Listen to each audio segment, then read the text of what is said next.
G'day, this is Warbles in the Wilderness, number 8. This is theoretical God theory, and again this is one that I never ever learned to recite in public, so I'm going to try and read it to camera. Hypothetical God theory. If a child could have a simple life, one that's free from trouble and from strife, then how successful later might they be, living as a husband or a wife? For living is not a game which has no very serious aim. Our biosphere has been degraded. We face a challenge which is plain. To teach a child to grow their food, that surely has to do some good. For when the shops have all closed up, they won't be starving in the wood. A baby, when it's looked at right, is a chance to live life by your highest light. You can raise them up to rehabilitate the planet around them in the Creator's sight. It's a waste of time to try to disconnect from making babies the act of sex. It takes deep self-deception, quite a lot, to believe in such an obvious hex. Though truly babies do not grow from every single act, the symbolic meaning of the pact is clear, and that's a fact. Allowing sperms where they might think to find an egg, it isn't very subtle, nor behaving with much tact.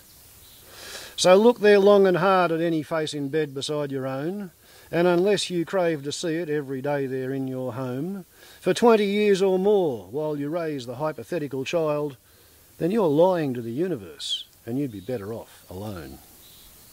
If you've married once and that did fail, if you have children, be you woman or a male, should you try to go again, your children's minds will be in pain, which puts that selfish plan beyond the pale.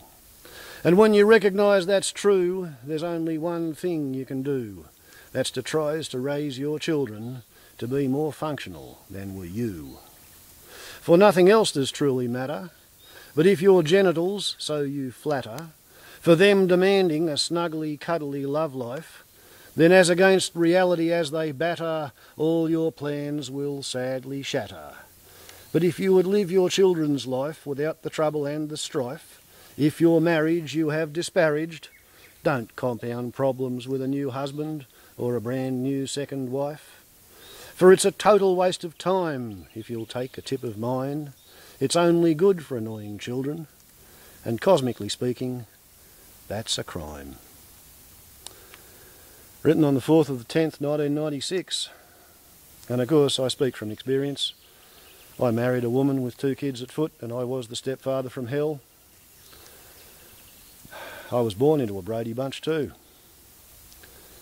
Pay attention, this is not a joke. From Bush Poems by Chris Wharton. ISBN number 0646306744X, and you'll find a copy of that in the Australian National Library in Canberra.